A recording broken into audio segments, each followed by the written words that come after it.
Hello guys, and welcome back to my channel, or if you're new here, my name is Miranda, and today I'm going to be doing a demo, first impressions type tryout thing of the Juno & Co. microfiber velvet sponge. This has been popular like months ago, probably over a year ago.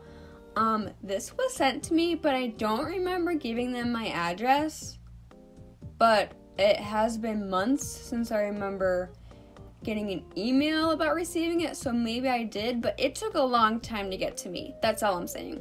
I don't remember when I even talked to them.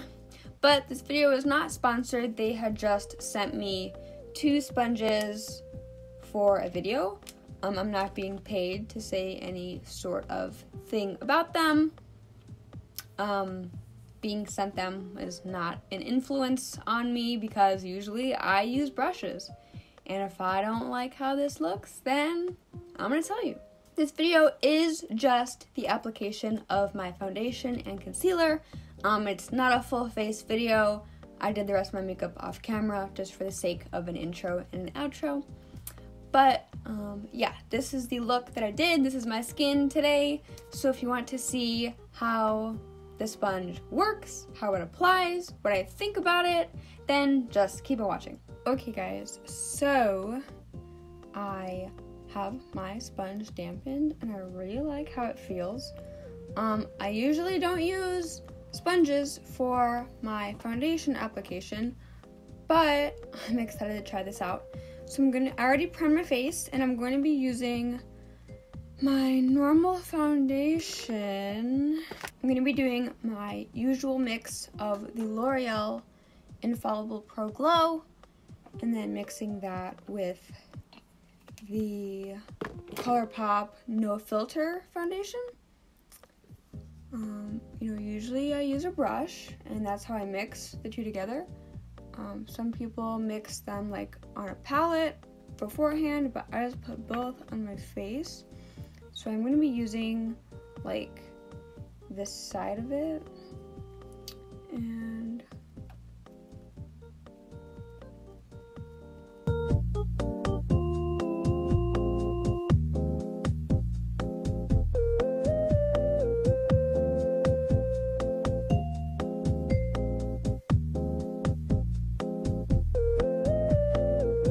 so I'm noticing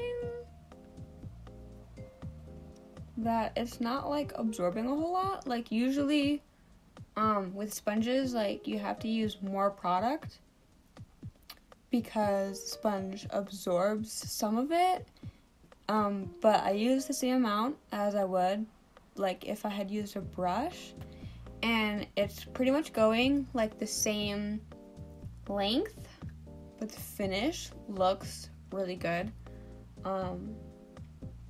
Like really nice. It's very smooth. The coverage is still really good.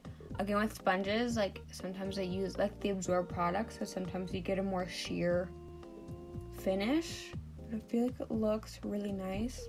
The only thing is like in my inner corner, you can see like where it creases, how there was like some lines there just because this part isn't like getting directly in every crevice of my inner corner. So I'm curious to see how concealer will apply, but overall this does look really good. Like it isn't, I mean, in general this foundation isn't like a full coverage, but I feel like it just looks like my skin, just better.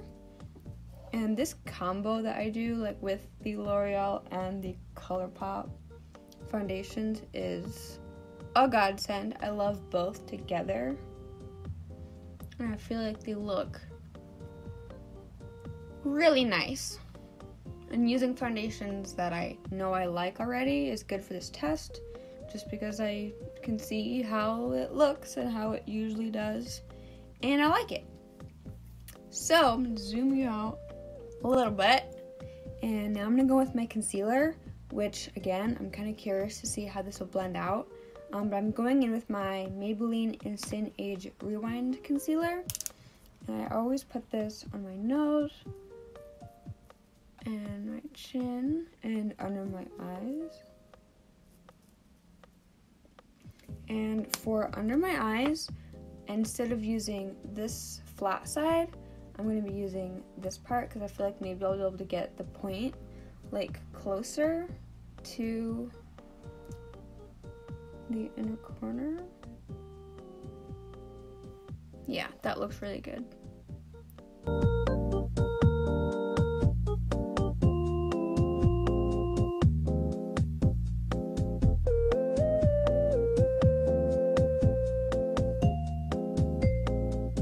Okay, so like it's just really hard to get like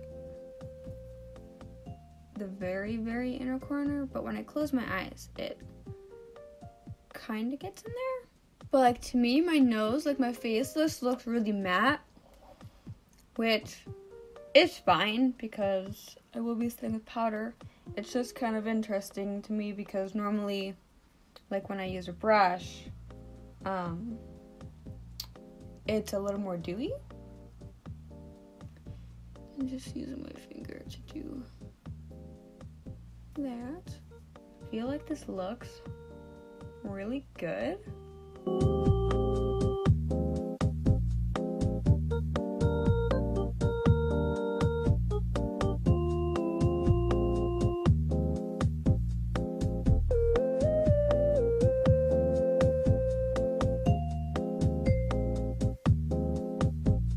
So it says that you can also use this for like cream contour, but I'm not going to do that because I don't want to get the sponge dirty with my cream contour. So I'm going to go ahead, do my contour, and then I'm going to come back and try baking because I don't use sponges, and I don't usually bake because brushes just don't apply powder like the same way for baking that a sponge does. So I'm going to try and clean up my nose contour because I've seen people do that where they just like pack it on the sides and then it makes it look really crisp and clean. And I'll also try it under my eyes and stuff too. So I'm going to do my cream contour and then I will be right back. Alright, so I got my contour and stuff done. So I'm going to be taking my normal powder, which is the ColourPop No Filter loose setting powder, and I'm going to be packing this under my eyes first. Kind of nervous.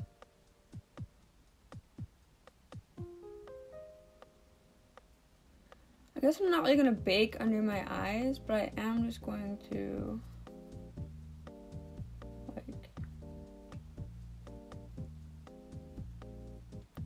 just kind of blend it in.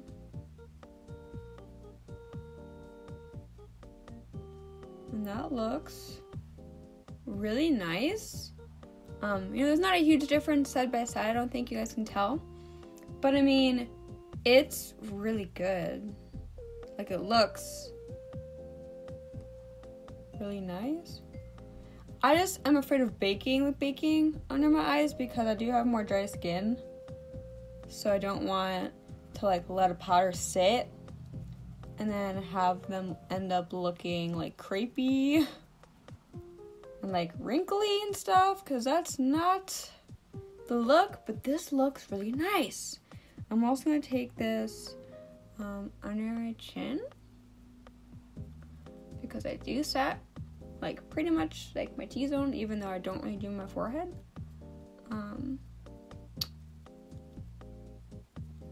And then for my nose, I'm kind of afraid.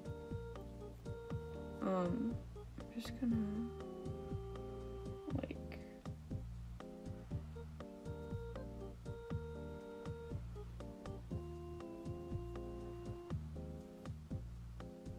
I don't think I did anything. I don't really like that. Alright, but this is all I'm gonna use the sponge for. I really like it. Again, I feel like the finish just looks really pretty. I feel like it blended my foundation pretty much seamlessly. for putting powder under my eyes. It was very good for that. Not so much around my nose, but I don't usually bake anyway, so I could have done it wrong. Maybe I will try next time to blend out cream contour.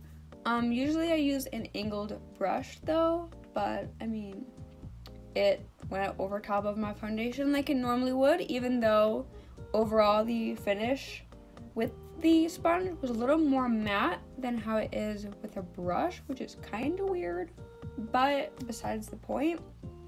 I think this did a really good job. The only reason why I don't use sponges is just because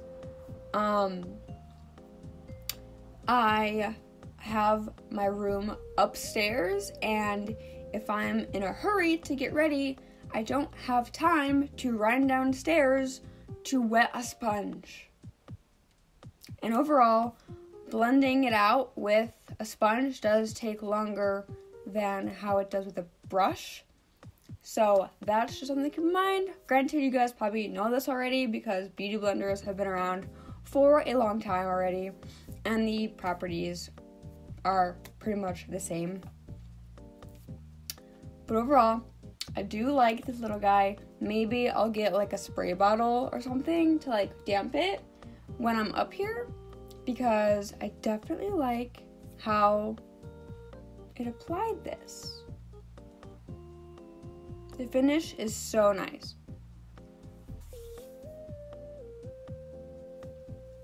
But yeah, let me know what you guys think. Okay guys, so I went ahead and did the rest of my makeup off camera. One thing I want to say is that after packing on that powder under my eyes to set my concealer, when I applied my blush, there is kind of like a ring where the blush like won't take to my skin, which happens a lot with loose powders and like HD powders and stuff. That's usually why I don't bake. I just completely forgot that my skin did that because it's been so long since I've even tried packing on a powder or using a powder that did that, because usually the ColourPop one, like when I use like a normal brush, it doesn't do that. Usually pigment sticks and it doesn't get patchy, it doesn't like not take. So I know it's not the powder's fault. I think it's just because I don't bake, I can't bake. So I won't be using it for that again. Overall, I really like how it applied my foundation. I probably will be using this more in the future, as long as I can get a water bottle to spray it and damp it, because I know I'm not going to be running downstairs every single day to wet a sponge. I will say that it does take a little bit longer. I'm not sure if I said this already. Using a sponge versus a brush, the brush is a lot quicker, but I do like the finish of a sponge a lot. I feel like it looks a lot like my skin, just better. It doesn't really look any cakey or anything. I think it looks really pretty. I think it'd be really great to use in the summertime. I do want to try blending out my contour with it. Applying liquid highlight. I completely forgot that was a thing, otherwise I would have done it in this video. I just didn't even think about it because I usually don't use liquid highlight. But yeah, I hope you guys enjoyed this video. Let me know what you guys think. I will have a link to the sponge down in the description. If you're interested, I definitely would recommend it if you use sponges. I'm not sure how much it is versus getting a beauty blender, but I'm hoping it's a lot cheaper because I still have not tried out a beauty blender just because I'm not spending $20 on a sponge. Just saying. But yeah, I hope you guys enjoyed this video. I love you so much, and I'll see you in my next one. Bye!